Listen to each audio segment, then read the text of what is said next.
good to talk to you again, Reese. Yeah, it's been quite a while.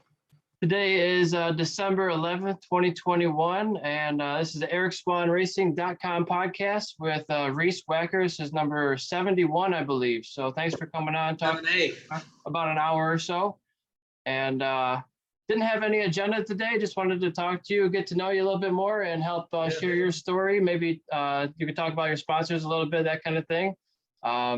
Just trying to help promote the local racers. Well, you're not just local anymore; you're national. Been racing for many years, and just want to get your story. Yeah, it's been a little while since I've raced though. Yeah, I haven't raced since like 14. Yeah, me as well. You know, I had to bow out in 2015. So just want to hear what you've been doing lately. Yeah, besides from the usual 9 to 5 work, I've been taking my stab at the cattle ranching and hauling all that stuff around the country. And on the motorcycle side, there's a group of us that been traveling the country, doing 2 and 3 rides a year with the mob racing guys, and there's 6. I think we're up to, like, it's called OG6. Yeah. But yeah, there's a bunch of us that go on these long cross country rides, and it's been fun. We just got back from Colorado in August. We did that one. So just still keeping motorsports in your life? Oh yeah, it's a blast. Yeah, you never get out of it completely. For sure. It's something that really sticks with you. I mean, if you race at a high level like you did, I mean, you just love it, right? Yeah, that's it. But yeah, we plan on doing, I don't know what our next one is. I think our next one's like Utah or Wyoming or something like that. Okay, and is that like enduro riding? You're just going out with a bunch of guys in the desert, or how does that work? Yeah, it's do what? Like enduro riding? Yeah, for the most part, I got a KTM 1090 that I've been taking around with us. Some of the other guys are riding like the T7 Yamaha's Tenere and the 890 KTMs and stuff like that. It's pretty cool. It's pretty laid back. We just go out and basically start and ride until we can't feel our bodies anymore. Then we don't feel like camping. We'll stop at and get a hotel. It's Dennis Espinosa, one that usually puts on all the trips and does all the planning and everything, and it's a blast. Oh yeah, enjoyed doing it here the last couple of years. Sounds like a lot of fun. So are you riding out there, or are you trailering bikes? How does that work? I did one. I think it was almost 2 years ago, where we rode out to Oklahoma, and I actually rode from Jacksonville, Florida, all the way out to Oklahoma. Me and my buddy Dan, we rode all the way out there. They all trailered and flew in, and so I had like two and a half days of riding in before we even started the trip. So it was a lot of fun. But Jose, Uncle Joe, usually does our transport and helps us out and meets us out wherever we got to go. And we the last couple of times we flew in and just started our rides. Sounds like a blast. It's usually, sounds like a blast. Sounds a lot of fun. Yeah. Yeah, it's really cool getting to see stuff that you never see from the car or normal travel time. I mean, like the whole trip through Colorado I'd probably say about 90% off road, and you're just in the middle of nowhere the whole entire way. And it's exciting. It's a different state of mind, right? You can't do what? You froze for a second. Yeah, it's just a different state of mind. You know, it's nice to be out in the middle of nowhere and just get away for a minute. Yeah, it's a blast. But what have you been up to? I've been doing I've been doing a lot of cheaper racing. I got into after I had a bad crash in 2015. I kind of was out of it financially. So I moved over to mountain bike racing. I won a mountain bike championship. Yeah, it's kind of like the same level of difficulty or danger sometimes because you're whizzing past trees instead of, an open field most of the time. Yeah. So, I don't know if it's much safer, but you're going a lot slower.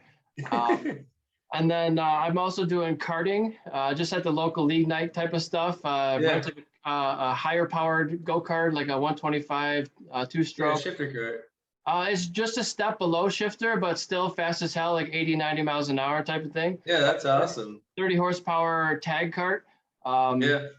and I rented a car to do a track day at weekend this year in a car. So I went to the racetrack with a car for the first time, and that was kind of cool. Just trying out different stuff. Been doing supermoto this year. So I've only done a couple of track days, but my buddies let me borrow his 150, 250, and a 450. So all different brands and just trying different stuff and trying to stay in it. Nice. So and then this year I became a track marshal. So I'm going around to the different tracks like Daytona and Barber twice this year, and most of the Midwest tracks like Grattan, Pittsburgh, Mid Ohio, Black Hawk, and Road America I've done. So 8 events this year. And I'm actually scheduled to go to Daytona for the ARMA Vintage Fest. Daytona. I'll be there. I think I'm racing it. Oh yeah, well I'll see you from the corners. Hopefully I don't meet you then. Well, I think I'm racing the motocross side. Okay. They have a grass track somewhere outside of the stadium that they're putting together. ARMA and the local, well, it's not really local, it's statewide of Florida, but it's Sunshine State Vintage or something like that. Okay, yeah. So yeah, me and a couple of my buddies are gonna be, I believe, racing it. I'm not sure yet. I don't first have a weekend of bike, January, like the 7th through 9th, I believe. Yeah. Somewhere right there in January. But yeah, it should be fun. They're building the track like 70s style or how whatever year they said it was, 70s, early 80s or whatever. But basically just they cut a field and they're putting like little single jumps in it, and it's gonna be supposed to be old school racing. I mean, they got enough land for it. Why not, right? Yeah, it'd be cool. So that's fun. Been doing that, learning a lot about the behind the scenes of things and how the flagging works, and it's just totally different. You don't see that as a racer. You don't hear the radio communication that's going on through race control, or hearing like, oh, this guy, he cut the blend line. This guy, went off the track on and off. There's always a bunch of behind the scenes stuff going on. For sure. So I'm just trying to be at the racetrack and any way I can. And this way I'm making a little bit of money. It's not a ton, but I've since started a business online. So I sell race parts online. I have 35 brands of motorsports parts available, from Accasato to Works racing parts and everything in between. Do a lot of Italian parts. A lot of them coming over that aren't really well known yet in the US, but are still great parts, like Bonamici or DNA air filters, like things that even Rossi's using on his bike for Bonamici. Oh, awesome. So it's like, these are great parts. It's just they're not as well known here. So it's an opportunity for me to get them out in the market. So that's cool.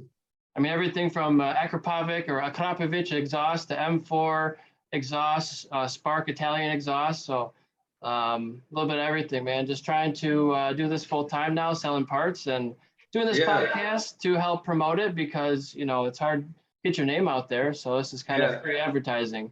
Yeah, that's cool. I know a lot of parts have been hard to get nowadays, and if you just have inventory, I mean that's 90% of the battle right there right now. I'm sure you do good selling parts right now. Yeah, racing parts never go out of style. If you're racing, it doesn't really matter what's happening to the economy, right? You can probably afford a rear set if you crashed, you're going to buy it if you need it. So kind of economy proof, I want to say. But it's still a hobby. Not everybody needs it. So there's still that. But I've been working on a new brand I'm uploading not right now, but soon to be coming online is Revit. Revit, performance gear. They have suits and a lot of apparel. It's amazing. I'm going through the spreadsheet. It's like 3,500 products of the stuff I'm going through and just trying to sort it all, and I just working in Excel all day. Awesome. So yeah, that's awesome. That'd be a cool deal. Yeah, I'm excited to sell that brand for sure. Yeah. So my dog's snoring right next to me. you got a dog down there? Yeah, I got two German Shepherds and two Great Danes. I got a house full. Okay, they sound pretty quiet. They're behaving themselves, just sleeping. Yeah. She's just right here fast though.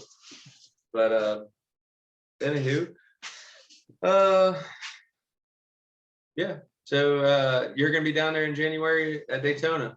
That's the plan. You know, CCS told me they wanted me at every event for this coming year, and I'm like, well, that's an opportunity. I could be traveling all over the place. I mean, they don't really pay your travel, but you get a per day pay, which could help out. You know, it offsets the flight cost.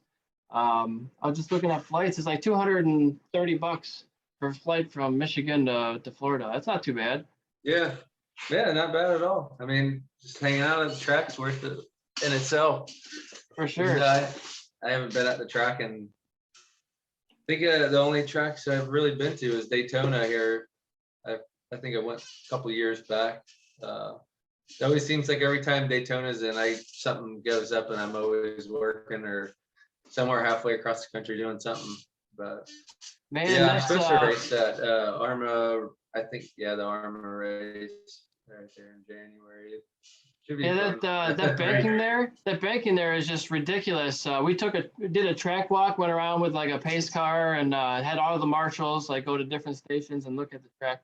And we walked up to the top banking, and that's ridiculous. What is it, 22 degrees or more, 33 degrees? My first practice there, it was CCS in like 2007. Yeah. I was at the bottom of the track as I was afraid to go up. And then once you get, it's like, I don't know, it's a feeling you can't get at any other track, I would imagine, in the world. I mean, that banking is just insane. And once you get comfortable with it, you're riding up high on the line, and it's like you're inches away from the wall, and it doesn't even matter. It's cool. And unless you ride it, you won't realize how actually rough the track is. I would say rough or wavy or whatever, but the bike just twists underneath you when you're going through the banking. It's a counter steering, the whole nine. It's awesome. Do you think I hit like 203 or something coming off the turn 4 going to the finish line? It was nuts. That's flying. Yeah. Now that Moto America has taken over the Daytona 200, what are your thoughts on that? It kind of stole it away from CCS.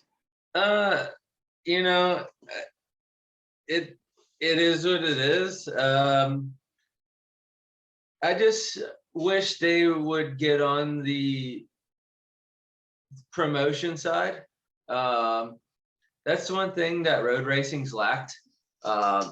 If a monster truck or supercross or any big event comes to town, you'll hear about all the marketing and all the commercials and whatnot.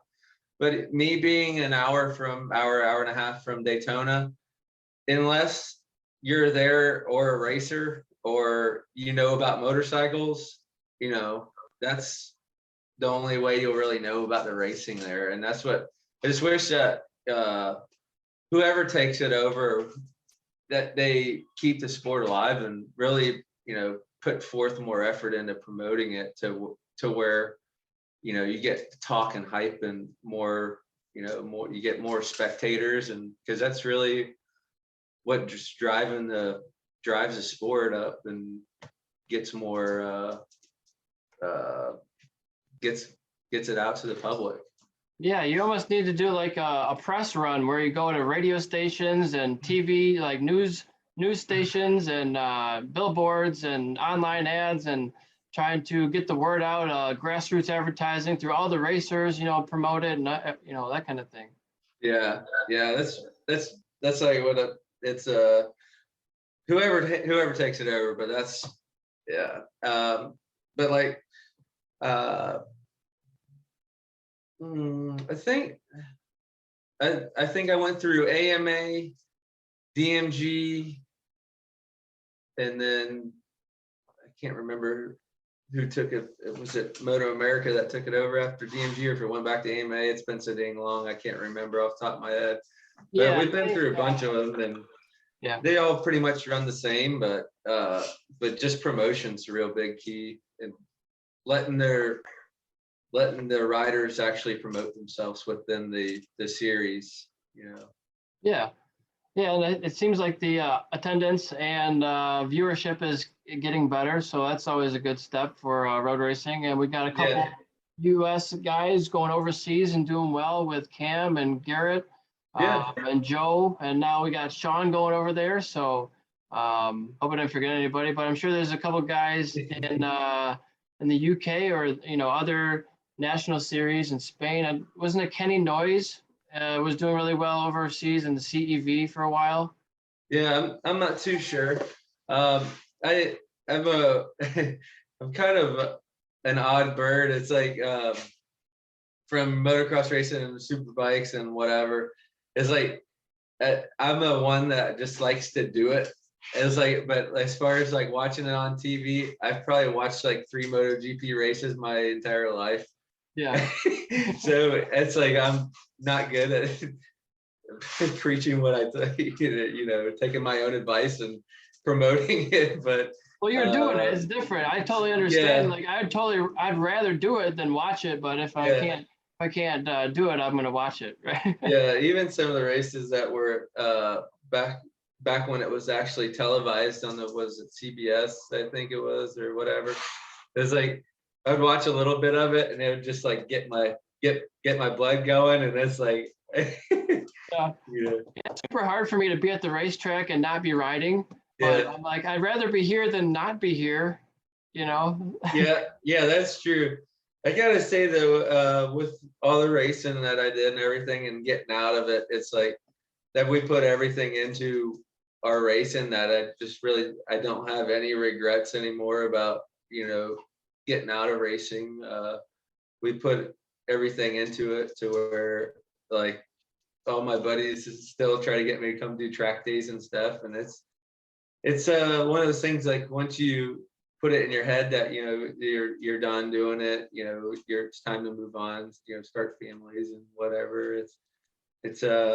We put forth every bit of effort into winning and do our program and everything that we left it all out on the table the last race that I did. And I can go to the track now and not feel the itch.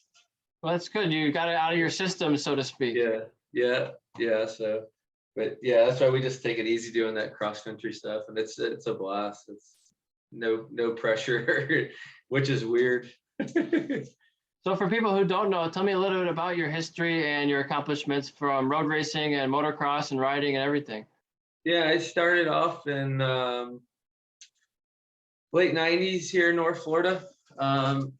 Started off doing all the local tracks, learning how to ride and everything, and pretty much got into my blood, and we started motocross racing, doing the traveling throughout Florida, and then we started doing the national AMA amateur stuff. Is that with you and your family? Yeah, me and the fam. That's all my racing career has almost ever been, is me and my family and a bunch of good sponsors. But we started out doing the amateur national motocross stuff. I think the best place I ever got in amateurs was, I think I got third out in Vegas for one of the world minis back in like 05 or 6 or something like that. But yeah, it was a good run. Unfortunately, motocross is one of those sports that it's not when you're gonna get hurt, it's you're gonna get hurt. One of those things. So my last race was at Bremen back in 07. Fell out of the sky, like compressed my chest. It was terrible. Broken bones. Yeah, the whole 9. Hospital trip. But anywho, after that, we traded in all of our bikes and went. And I was just wanted a road bike. I got a Gixxer 600, and I just wanted to go take it to the track and just go ride around and have fun. Yeah. And then from there, it was like anything, you start getting the itch to go fast. Did one of those dead bargy schools, and next thing you know, we're trying to figure out how to go racing, and started in like November of 07. Then the start of the series in 08. I didn't do Daytona, but actually I did. Yeah, I started out in Talladega, I believe was one of my first races, Talladega. Is that Something like that. CCS or where? I believe I did both. But by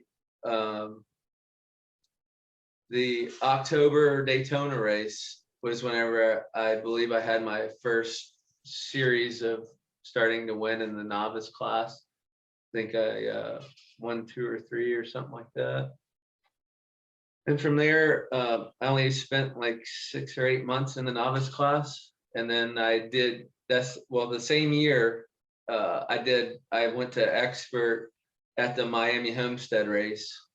Did that one, and then the start of the next year I did was whenever I did the AMA Super Sport with the Weir and CCS, and then from there it was all over. We're just racing every weekend, every other weekend, going throughout it. But I mean, I don't know if you count the Weir CCS championships, but I've won a bunch of them. I don't know.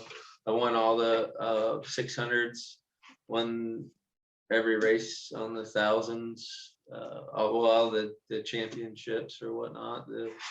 I forget what they even call them. 1000 super bike or super stock? Yeah, the super bike. I don't. They have so many different names for them. It's like just the 1000s and the 600s.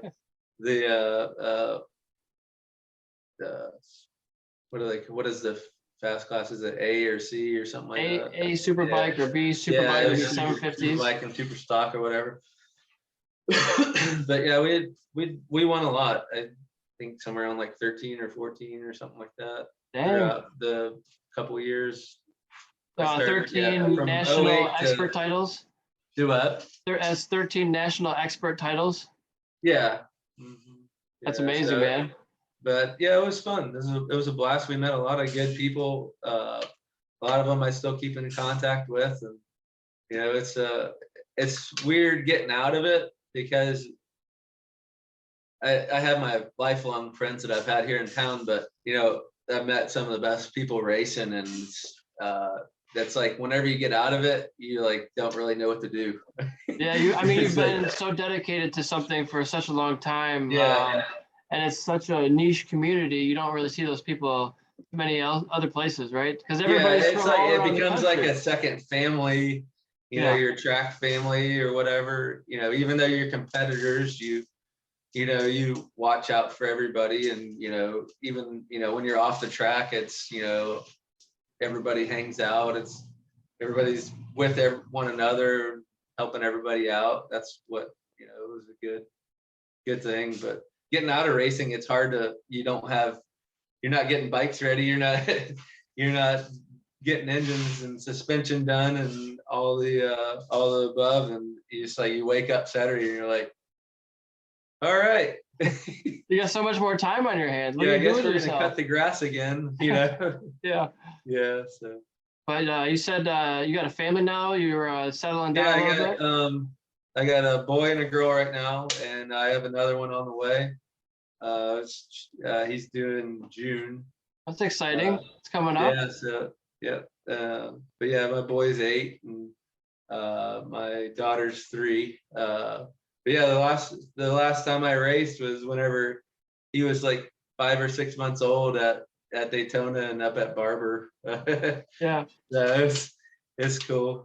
Going back through all the pictures, whenever you wanted me to send you some pictures, it was like you go back through and it's like I look like a teenager. That was a while ago. Yeah, it's been a minute, but it sounds like 7 or 8 years. Sounds like you're doing well, and now I see you're like on a farm setting. You're working with some. My parents moved back from Wisconsin and kind of persuaded them into getting some property. It's always been a kind of dream of mine to, since I was a kid, to grow up on a farm or whatnot and have a farm setting. But yeah, they got it, and I just keep filling it up with animals. And What kind of animals do you have over there? Sounds like you're still riding horses now. Yeah, I just picked up. Oh, I just got 2 horses. They're still not ready to be rode yet, but we're starting the groundwork on them and stuff. And I got we have, I don't know what you want to call it, but there's like I think there are like 13 cows now. Oh wow. Yeah, it's quite a lot. But yeah, it's a blast. So most of my weekends I'm down there with building fence and the whole 9. Now, are you using those cattle for milk or for meat? No, I would say that we bought them to, start a small farm operation for, buying and selling cattle. But I guess we haven't sold any yet, so we just stare at them. It's an investment. Yeah, we haven't done much with them besides feed them, and it's like having 13 dogs. Yeah, it's like a big pet, right? Yeah, it's cool. There was 9 of them were bottle cows, which is they're pulled away from their mom or whatever for, I don't know, either the mom dies or they pull it away for milking purposes or whatnot. But we hand raised 9 of them, and they're literally like having dogs. They follow you around, and it was pretty docile. It was a cool experience. Yeah, a lot of work. I imagine you got to get some sort of knowledge or training before you just start taking care of animals, like wild animals like that, right? We probably should have. It was a big learning curve. Yeah. But it's crazy how much information. Well, you have to sift through the good and the bad, but the information that you can find on Facebook or the internet in general is, you can pretty much self-diagnose anything, and you can almost buy most of your medicine there at Tractor Supply. Yeah. So farm stores and stuff. It was cool. It's cool though. It was pretty eye-opening, but yeah, it's fun. Very good. And you've been in Florida your whole life? For the last while. I was born outside of St. Louis, Missouri, and moved here when I was 8. But pretty much my whole life. I'm 32 now. Okay. I did a short stint in Pennsylvania for 2-3 years, but outside of Altoona, Pennsylvania, so just south of Pittsburgh. So very good. But yeah, it was fun. But yeah, I've pretty much been here my whole life, besides traveling out the whole country. Yeah. Every week out of the year. So. And when you're traveling the whole country, like you don't really get to see a whole lot because you're going track to track to track, right? It's not like you're vacationing. Yeah, I mean, it's pretty much just black coffee and seeing the whites in your eyes, getting driving. But yeah, I would say the last year, I was fortunate enough to have Pilot Travel Centers and Smith Transport as sponsors, and they helped out a lot with funding and gave me a little more free time for travel.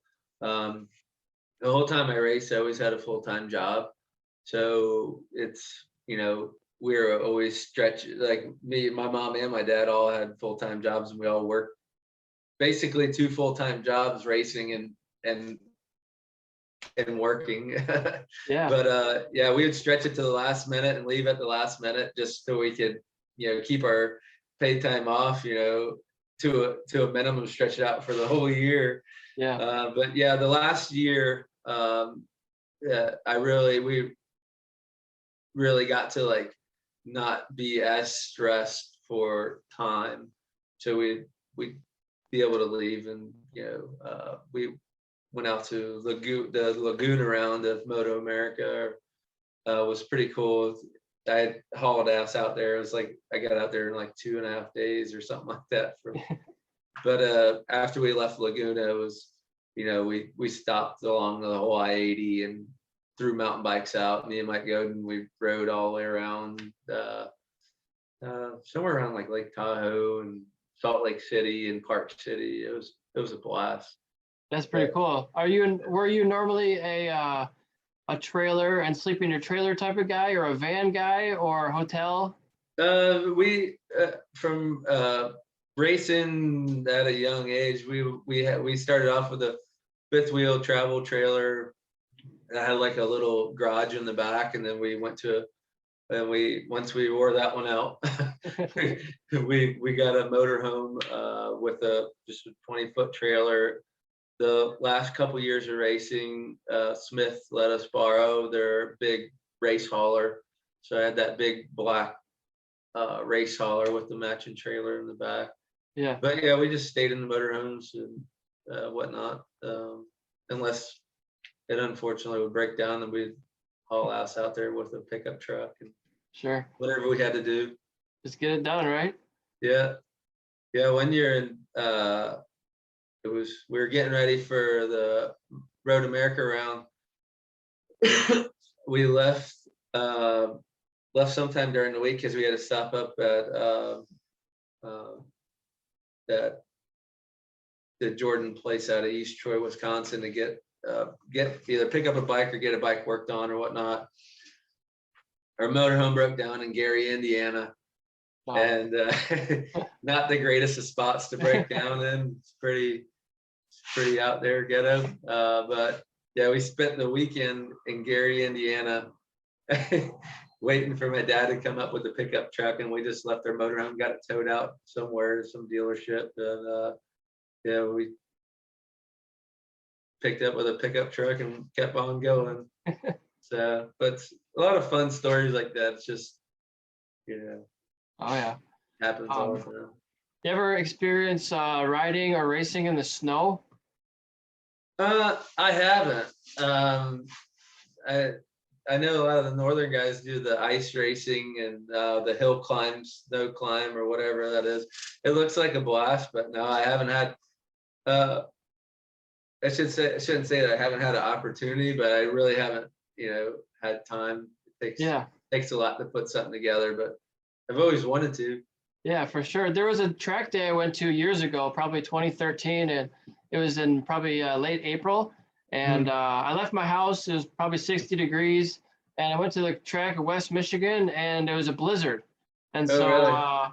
Yeah, it was the first time. That was one of the only times I've gotten a hotel, because I usually camp at the track with a tent, and I'm like, I'm not camping in this. I got to do something different. So I got a hotel that night, and then the next day, I think we had to take our tow vehicles out on the track to break up the ice in turn 1, and there was a river of forming ice in like turn 5 or 6. So we had to break it up with our trucks and cars before we took our bikes out. That was pretty wild. Oh, that doesn't sound like fun. Actually snowing while we were on the track. Yeah, that doesn't sound like that. I'd be afraid of laying her down. Yeah, well, I didn't go very fast, but I was one of the only people out there. Like, I'm just trying to go to just stay out there and learn a new skill or the new terrain.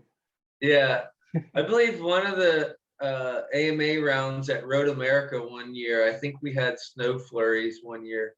Yeah. I think it was in like the 30s. It wasn't like a big snow or anything. As I remember, it was like flurries or something. But yeah, you're talking about freezing cold. Those tire warmers aren't going to do much. Yeah. As soon as you get out, it's a whole bunch of crazy weather experiences. Oh yeah, and tell me about your bike history. Like, you said you raced 600s and 1000s, but was there a favorite brand or model a bike that you rode or raced? I have never raced anything other than Suzuki. Okay. I pretty brand loyal throughout your career? Well, yeah, from motocross side, I was pretty close with the dealership here, and we had a pretty good little plan going on from the motocross side, and I just kind of followed in through road racing, and it's kind of one of those things that I was never one to really chase contingencies, as even in 13 and 14, my last years, I was still on 2009 bikes. Yeah. So, I mean, it was one of those things that in 2011, I raced for Mob at Daytona for the 200 on the R6. It was pretty fun. I think I did one team challenge with Mob as well on a Ducati at CMP, and I raced a 636 team challenge at VIR. Cowie. But for my personal racing, I always had Suzuki's, and I don't know if it was just brand loyal or just sticking with what Felt comfortable, maybe. Yeah, I mean, I could hop on any bike and pretty much ride anything. It's not really that. I think it was just more of comfortable. They always had a good product, and we could always go fast on them, and we could always win on them. So it was just kind of with what we stuck with. Yeah, and a lot of the bikes haven't been changing an incredible amount throughout the years. Platform range might not change for 6 years. So if you have an 09 and you're competing in 2013, is it really that much of a disadvantage? I mean, I don't think so. I mean, the only thing I might have had a slight disadvantage on is the technology in the superbike class. You're going against the factory grays, Yamaha or whatever, the Yosh, Suzuki. We had good bikes, but we weren't running like Motec or any of that stuff. Yeah. We just had regular ECU, Pizzazz, piggyback systems, and it was just my dad was doing the tuning and stuff, and on track, and KWS was building my engines at the time, and we had a good system going on. But we did good for we put our heart into it, and we did good. I think my best superbike race, I think I got 6 at Barber 1 year. That's not bad. It was in the rain. Yeah. So, but yeah, that's good.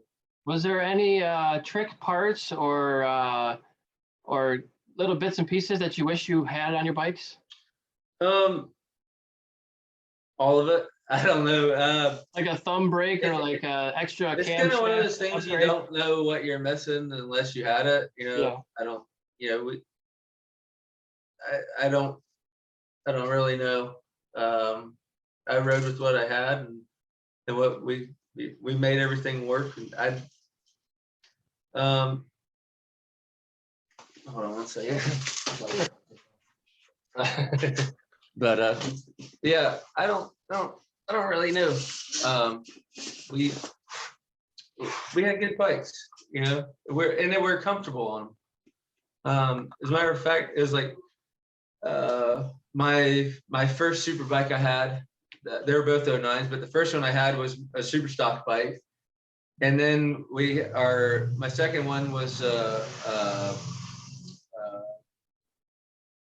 super bike built, spec. It had all the adjustable triple clamps, and the bike was set up. It was awesome. It looked like a factory bike, but for some reason, it was like I was always more comfortable on a stock bike.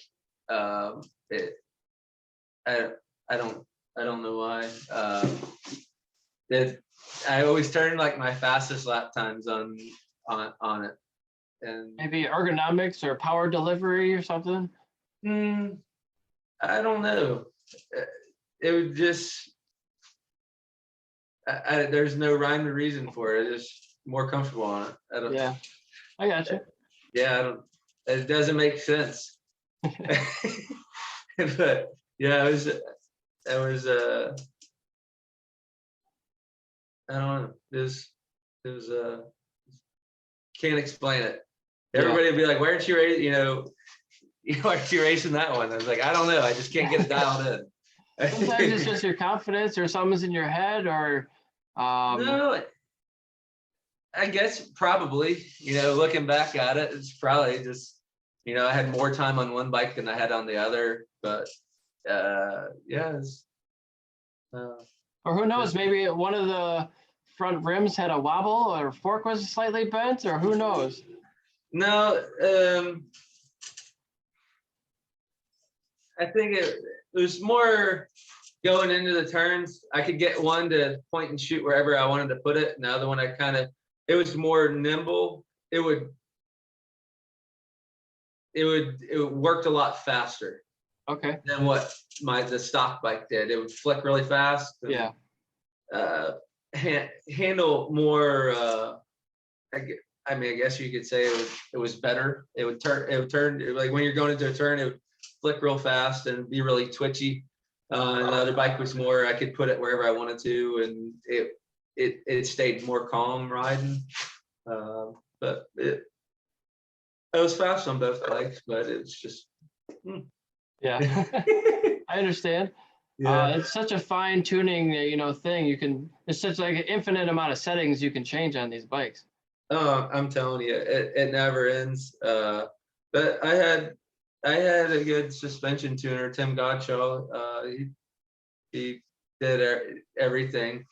And whenever I was explaining to him on, whenever he was with us almost 100% of the time, I'd come off the track and it was like he knew what I was thinking.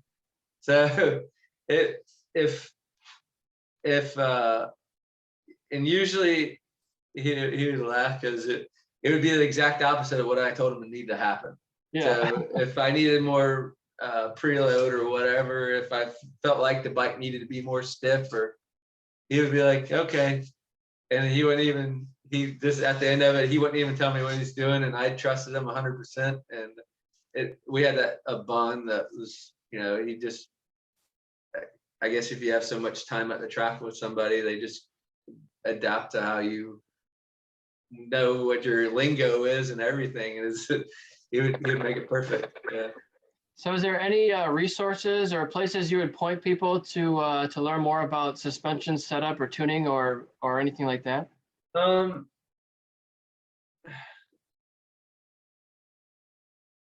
Really stick with one person, to where if you keep jumping around from, product to product, because so-and-so says this, just try to fine tune it with one person, I guess, a reputable person, not, somebody that,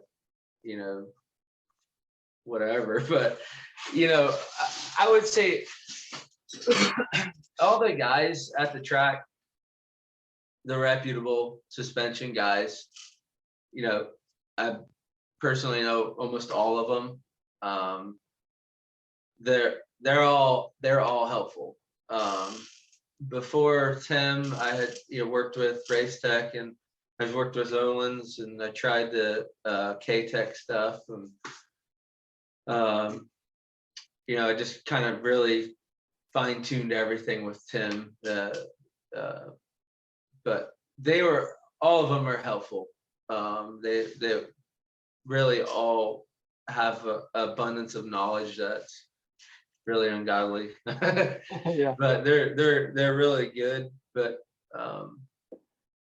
it takes a lot to get your suspension to the level of the fastest of the fast guys. I stuck with this pretty much the same shot for the last two to 3 years, and we fine-tuned it so precise that almost any track that we went to, we really had to make maybe one spring up change for like hills, a hilly track like VIR, Barber, but then we went to a flat track like Roebling or something without elevation. We're pretty much right there, and it takes a lot to get your suspension to where it's. But yeah, just sticking with one person would benefit. So you keep building instead of starting over. And how valuable would you say that data is? Like if you had nothing coming to a brand new track and it was a pro event versus you've been to this track 10 times in the last year and you have all this information, what do you think someone would pay for that kind of data for a sorted out superbike setup? I It's don't. different for I everybody, don't right? think. I don't think. I think it's rider to rider. I don't think if Josh Hayes gave me his forks and his shock that I would be able to go any faster. You know, it's Yeah. because everybody has their own riders, their own bike setup. That you know, some like their bike pitched in the front down to where some like them raked out. It's they all work different. I mean, I don't think it's something that, you know, if I gave everybody what I was riding, that they would be able to ride at that any better. I think it's more rider preference and being comfortable on that specific bike at that specific time Right. to really make it work. But you know, I've rode some people's bikes that they go stupid fast on, but I get on it and it feels like a cinder block, and I can't ride it. Yeah. So it's all really personal preference, at my opinion. You know. Yeah, and you've ridden in some endurance races, sounds like, with the team challenge. Yeah. What is it like riding other people's bikes or bikes that's set up for multiple people? Is you got to find a equilibrium or somewhere in the middle? Yeah. Funny. One of the funny ones was that 636 I was telling you I raced at VIR. My buddy Chris Dodd and Hunter Probst and me did a team challenge. I'm a standard shift guy. I've rode standard shift my entire life. I do not like GP shift or GP or reverse or whatever you want to call it shift. It's like unorthodox for me. But that team challenge race was GP shift, and it was. I remember coming out of the last turn, coming up into the back straightaway, needing to click 6th gear, and I had downshifted into 4th. Oh no! And then, but it was like it took I think it took my mind off of racing to where we were actually doing really well on it, because I had to think so much about shifting that I wasn't even paying attention about riding, and I was just going. But I raced with Billy Etheridge at Roebling one time. We were doing good, and I pitched the bike away. But a little bit of a yard sale. Yeah, it wasn't too much of a yard sale. I think we picked it up and went back racing. I think we got second, I believe. But I can't. No. Yeah, I think that's about the only other one that I didn't want to, especially race one at CMP. But Dennis, the guy that I was riding with, ended up taking a helicopter ride in one of his races. At a Medi flight. Yeah, he hit the bump coming into the kink at CMP, the back straightaway. There's a little bump in the kink, and yard sailed us. I think he was on a 1290 or something Ducati. Did he hit a barrier, or is it just the impact to the ground and a slide? No, you're going 6th gear wide open through the back straight, and it hits like a kink, like almost at the kink at the straight front straight at VIR. Yeah. I don't know if you've ever been to VIR. I know the layout. There's just a freaking bump there, and everybody knows it's there, and you hit it, and you know, pray for the best. But unfortunately, I think it lifted his back end up or tucked his front, something like that. But when you're going that fast, it's, you know, you just sail off. Yeah. And whenever you crashed, did you have a strategy for like not breaking bones? Did you try to like hold your arms inward, or just try not to slide or not to flip? Because I always try to spread myself out and just try not to flip. That was my strategy. So whenever I started road racing, I would always low side. And I've found out the faster you go, the less you low side and the more you high side. Because you're getting on the power harder, right? Yeah, I don't know if I usually circulate the picture that was taken of me at Daytona, probably about once a year, of me sky high in the air, feet up. I high sided to the moon coming out of the horseshoe. Whoa. But it happens so fast when you're high side that you usually hit the ground before you even know what the hell even just happened. Yeah. Yeah, when you're second, third gear on the limiter and whatever. When I happened to be at Daytona, I hit the little tar strip that they seal the track with, and it just spun up, launched me. Yeah. But low side, like a couple times you can catch a low side, try to keep it together. But as far as like the high sides, you just hang on and hope you don't break anything because it happens fast. Yeah. That's actually one of the reasons why I got out of racing the last couple of times. Is every time crashing's inevitable, but high siding to the moon, and the last couple times I took ambulance rides to Halifax and Daytona, and it was just too many concussions, and it just terrible. Yeah, it's a tough thing, in car driving. When you crash, you can still have a chance of a concussion, but you're not at least hitting the ground. You're usually pretty well secure. But in a bike, it's just your body's out there, and you just got to contend with the physics of everything. Yeah. It's a tough sport, man. It's hard to stay in it for a long time. But it sounds like you had a pretty decent career in it. You lasted over a decade. Yeah, less than just shy of about 10 years. Like I said, we raced our heart outs. We spent all our money. we left it all out there, and nobody in our family or nobody that was involved with our program has regretted anything or really said, we need to go back racing, to go prove ourselves or whatever. We rode everything into the ground as hard as we could. And whenever I was done, it was a hard pill to swallow to really get in that mindset. But everybody's agreed that, we did our best, and, there was nothing more left to try to prove to ourselves or do anything. We won a lot, and it was fun while it lasted. Yeah.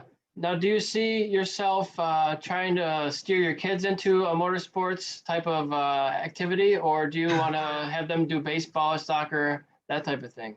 I built a PW50 for my son whenever he was 2 to start riding. He doesn't. He likes it, but I don't think he has like the itch. It's whenever you're a kid, if you have the itch or if you don't have the itch for motorcycles or anything motorsports related. He's playing soccer right now, but if he ever wanted to, I wouldn't steer him away from it, but we're definitely a lot smarter to where we can navigate him the smart way. Yeah. And to keep the injuries down to a minimum, and really help out with the groundwork side. Yeah, and now from having such a amount of experience, a wealth of knowledge in the sport, what would you tell new people trying to get into it, or current people racing now, for just general advice or any specific knowledge?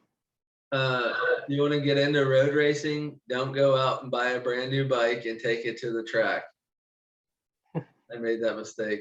Yeah, just get something. I started with my old clapped out street bike and just taped up my headlights, turn signals. I didn't even have race body work. I just taped it up and took it. My first track day at Jennings, the day before, I think it was the day or the week before, I went and bought a brand new, it was a 07 Gixxer 600. I think I took the turn signals off, but I taped up all the lights and everything. I think the first day was like to go around the track, and like the second day was Ed Bargy School or something like that. But my second time out on the track, I was really comfortable, I guess. Yeah. And I threw it away. Oh no.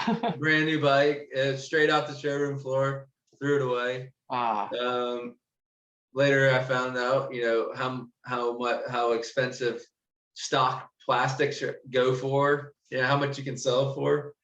But it was kind of, it's all a learning experience. That's all road racing was with us. You know, when we started in 07, we literally knew nothing about road racing. Nobody in our family road raced. I knew anything.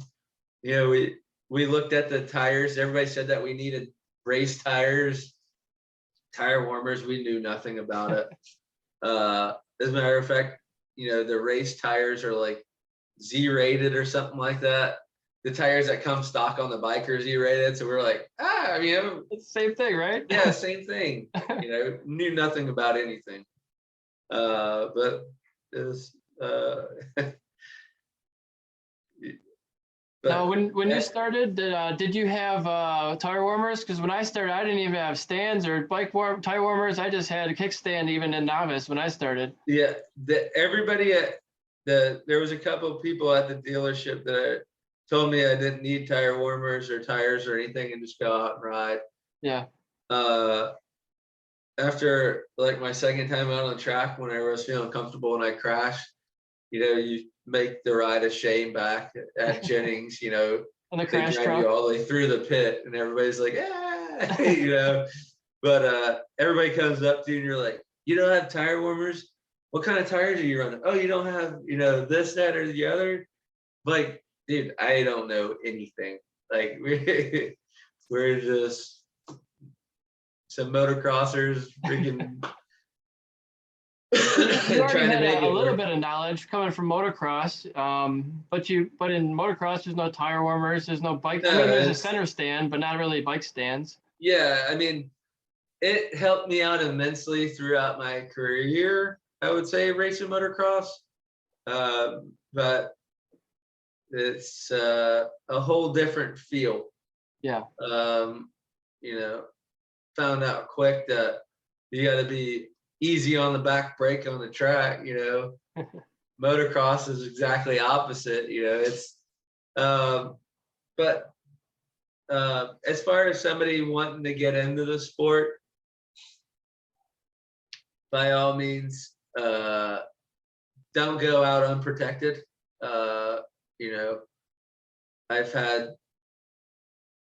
$500 suits and I've had, you know, $1,000+ suits. It's definitely well worth it, because if you go down, you're going to go down, especially if you're new and inexperienced. It hurts. You know, whenever you slide on asphalt, it feels like you're on fire. Yeah. But don't skimp out on gear for one, and don't go out on a brand new bike because it's going to get trashed. Yep. Sounds like decent advice for sure. Talking about being on fire, one time I crashed at Road Atlanta, right before there's two right-hand turns before you get onto the long straightaway.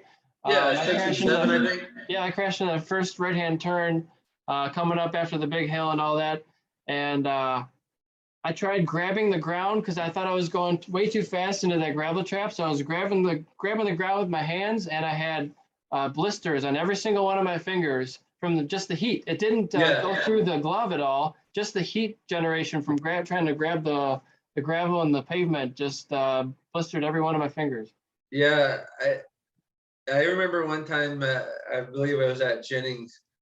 I don't know where it's one of the S turns, but I slid probably. It felt like a football field length. Yeah. But I got up patting my butt because it literally felt like it was on fire, like burning. Wow. It was like, but it'll tear you up, especially if you're riding in cheap gear, you know, or not any gear at all. It's like I see the guys riding on the road nowadays, and it's like, you know, I don't take my own advice.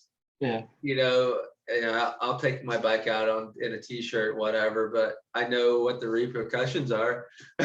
Yeah. But the people that that haven't been down, it's an eye-opening experience. For sure, yeah. It really doesn't matter how good you are. You hit the piece of gravel or a rabbit runs out in front of you, you never know. Yep. AC condensation, the whole nine. Yeah.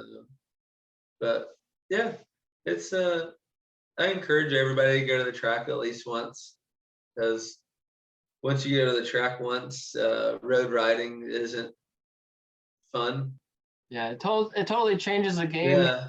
You know, I got into the racetrack because I got arrested for speeding in 2010, and I stopped riding on the street after that. Took it to the racetrack, found out I was pretty good at it, and started racing the year after. And man, I haven't had a street bike since. I do wish I had like a grocery getter, maybe a 400cc I could just take around town. That'd be kind of nice to have again.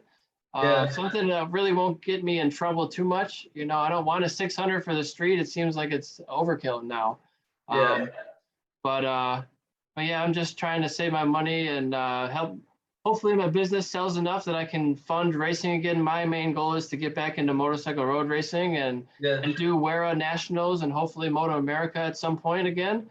And just trying to stay in the sport. I'm not done with it yet. I still got a lot to prove. I feel like, you know, I didn't win an expert title yet, which is itching at me. I won a bunch of novice titles, but I got second place and third place, I think, about a dozen times or half a dozen times in different championships. So just want to keep doing it. Yeah.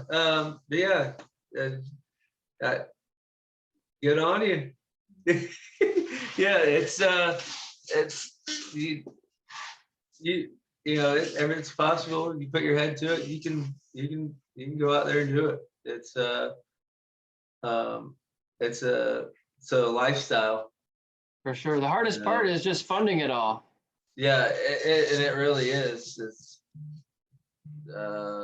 It takes a lot to fund, even to do the WERA Nationals, CCS.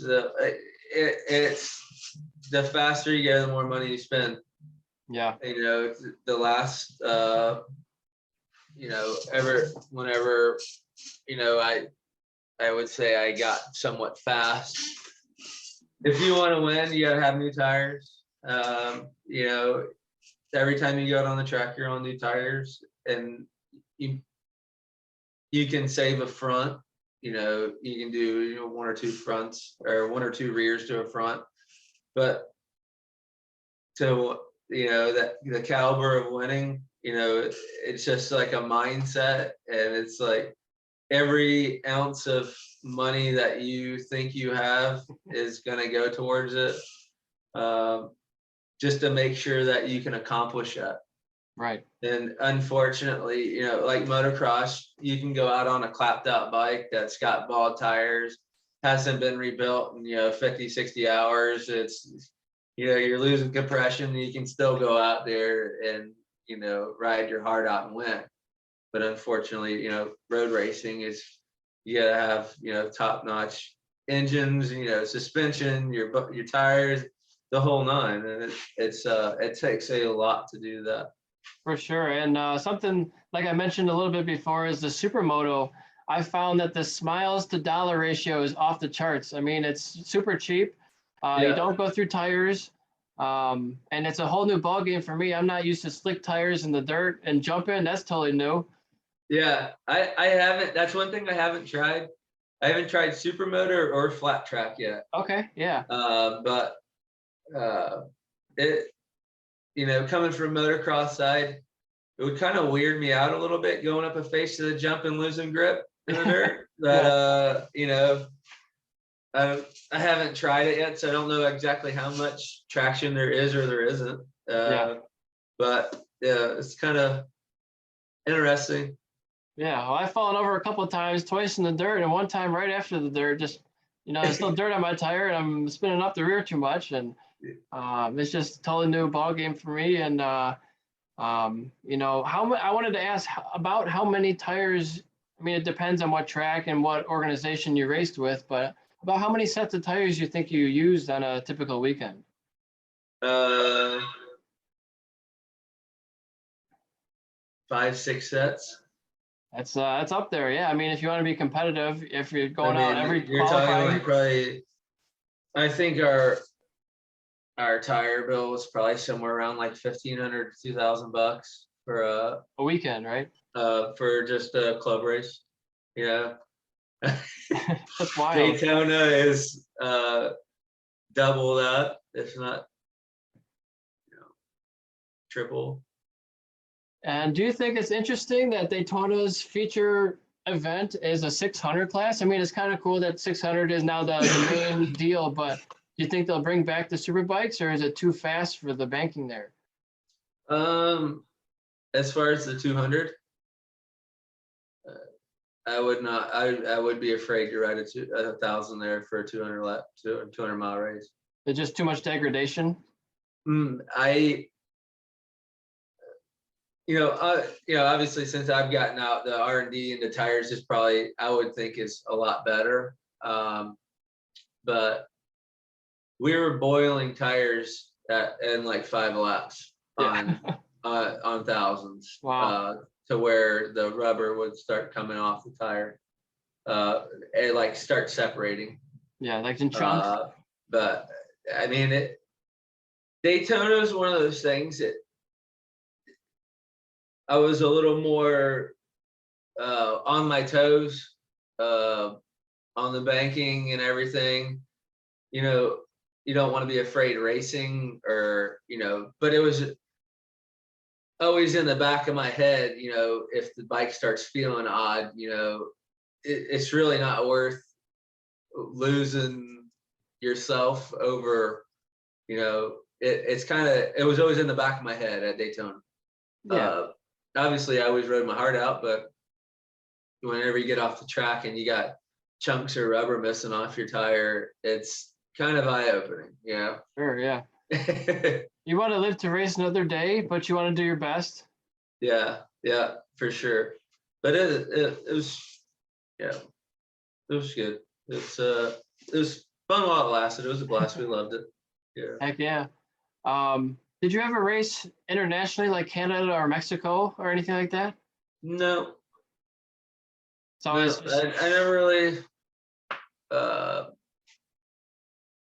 never really had an itch to. There's so much racing here. You could race, almost year round in this, here, and I don't think racing overseas would, make me any better of a rider or worse of a rider. It's just going to different tracks, I guess. But no, I never did it. I never really had the drive to really want to do that. I don't know. I like racing over here in the States. I'm actually I don't like leaving this country, to be honest with you. I gotcha. Die-hard American. I like the good old US of A. That's good. Yeah.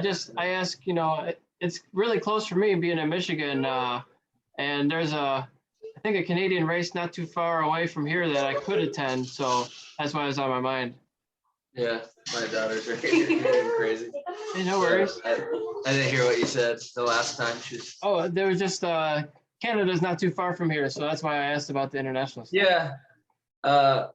Coming from Jacksonville, it's a long drive. Kind of opposite direction. Yeah, I did race. There was some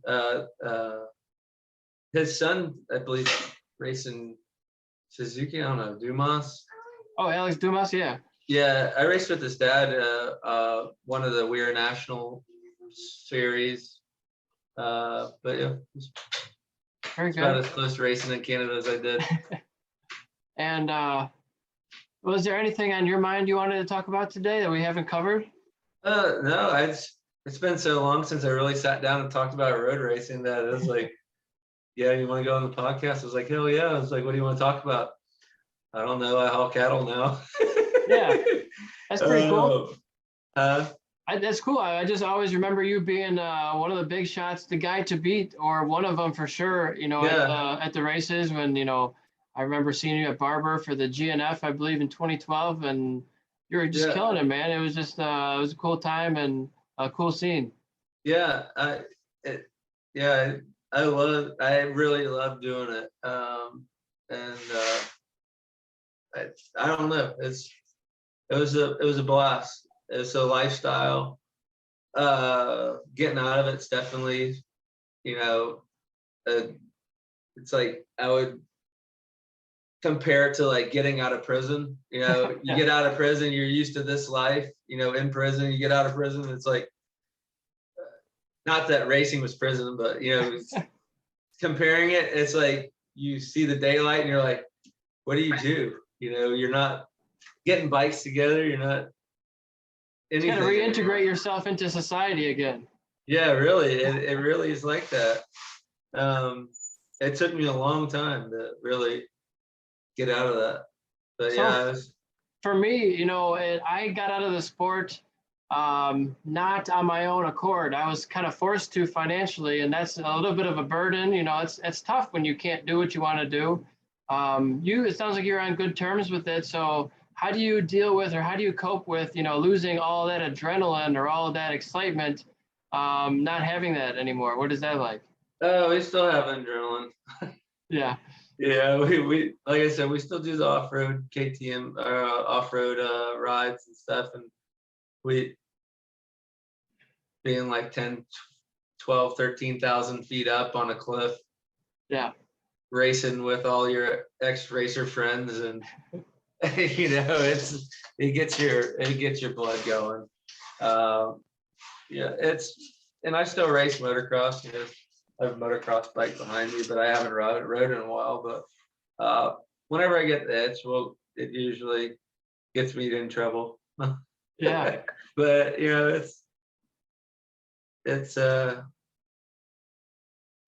once you're a racer, you're always a racer, and you always find that way to get the adrenaline out. But, and you want to talk about maybe some of your past sponsors or current supporters? I know Arai is one of your big helmet supporters. Yeah. The last year I raced, I had Arai helmets. Jeff and Bruce with Arai helped out a lot.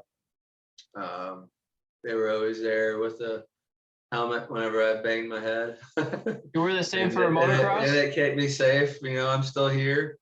Made it through all those. But a lot of was the help that the people that put in countless hours, that we didn't pay anybody to, besides like getting our motors built. We'd pay guys, KWS built our motors and stuff, and Mike Godin. But it's like the team of people that helped out racing, that would, that had their own lives. But whenever you pick up a phone call and you're like, hey, we're racing this pro race, and then you have a team of people on your side that fly up to help you chase your dream at road racing, and it's a big effort, but all the guys that helped us out throughout the road racing, those are the guys that I applaud. It's not getting paid, helping out, long hours, that's the stuff that I'm really thankful for. And a lot of those guys I'm still really close friends with and everything, and it's those guys that really deserve all the thanks. They just able body and helping out and willing to do whatever. It was really good. And for an amateur weekend, you can probably do most of it by yourself. But if you're looking to do a pro race, you got to have real crew that's going to be on the grid, maybe an umbrella girl. Someone's got to do your tire warmers and your stands and all that stuff. Yeah. So you really can't do it by yourself. Yeah, the pro stuff is like a rat race. If you show up and all your bikes are together, somebody's going to tech, somebody's getting tires, tires mounted, dragging your stuff out to the pit wall, dragging it back to the trailer, you know, trying to find everybody, getting fuel, and especially at Laguna, whenever we went and MotoGP was there, it was like you had to bring everything with you every time you went on the track, and every time you left, you brought everything back. And it's like, it's literally, I don't think you slept, you sleep. It's like 100 mile an hour. I mean, you could probably have one person could probably have 10 guys easy and still need more people because it's just so much stuff going on. And you need 2 generators, right? Because you need a pit generator and you need a paddock generator. Yeah, it's 100 mile an hour. You know, you can do it. I mean, I could say, I don't know if you could do a pro race by yourself. Yeah, I think you need at least 1 or 2 people, mandatory. Yeah, it's 2 people, you're still humping it. You know,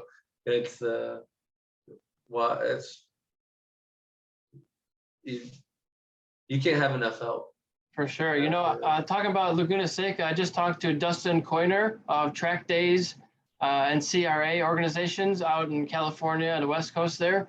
And they're holding one of the first amateur races, club race at Laguna Seca in like 40 years for motorcycles. It's happening in June, and he invited me out there. I'm like, oh man, I haven't been on a sport bike since 2018 doing a track day, but damn, I'd love to fly out there. And he's like, man, they feel like a pro renting bikes for people. You can rent a bike and fly out there and just race, you know? That'd be awesome to be able to go out there and ride Laguna Seca, or actually race Laguna Seca. Would be a bucket list item. Yeah, it's a wild track. Going down the corkscrew is nothing like what you think it is on the videos. You come up on it fast, and doing the 2 flicks left, right. It's wild, and it's big elevation It's like drop. 6 stories. Yeah, it's you can't explain it. I don't know. It's like I don't know. It's just so iconic. Yeah, it was really interesting track. Especially, you know, even there's 2 or 3 spots that was pretty wild, going over the finish line, full throttle into turn 1, line crest there. Yeah, I think the year that I raced there, somebody went down in the first going into turn 1. But it's a really fast track. It's a really fun track. But not a lot of rest there. You got pretty much no straightaway. You're just turn, and it's hold on for dear life. From what I remember racing, I only raced it once, but it was an eye-opening track. It was a fun track. Yeah, cool. But my favorites is VIR and Barber. VIR and Barber. Those are tight and twisty, technical. Yeah, a little bit of elevation. VIR is my favorite though. That's one I haven't been to yet, but I've done it on the Sim Racer. I got a sim set up in my living room, so I get to go on that. And yesterday I was doing Hungaroring with a GT3 car, and I did Monza as well. So just trying to finish, complete like the track competence for all the tracks, trying to get like 100% on them. Yeah, that's cool. Yeah, VR is definitely the one to go to. That's got a bunch of elevation. That's got I don't think you really get air there, but you get a little bit of a wheelie hill, right? Yeah. Yeah, a little wheelie, I guess. Yeah, when you're coming down, well, yeah, there's a couple flicks there. I just like the roller coaster track coming into the back straightaway in the front straight. Yeah. That was awesome. Very good, man. Well, we are already up to about an hour and 20 minutes. Yeah. So I'm gonna wrap this up here. I still got a few things to do today, but I have no other podcast to edit, so I'm gonna get this one published pretty quick here. So make sure that when I do, we share it to all our social networks and all that. And Yeah, for sure. appreciate you talking to me. And if you'd like, Yeah. maybe we can do it again in a year, get an update on what you're doing, Yeah. get some cow updates and horse, maybe see if they're rideable. Yeah, we'll have some more adventures going on too. For sure. So thanks for talking to me again, and I'll talk to you real soon, man. Yes, sir. Have a good one. Good talking with you. See you. Peace.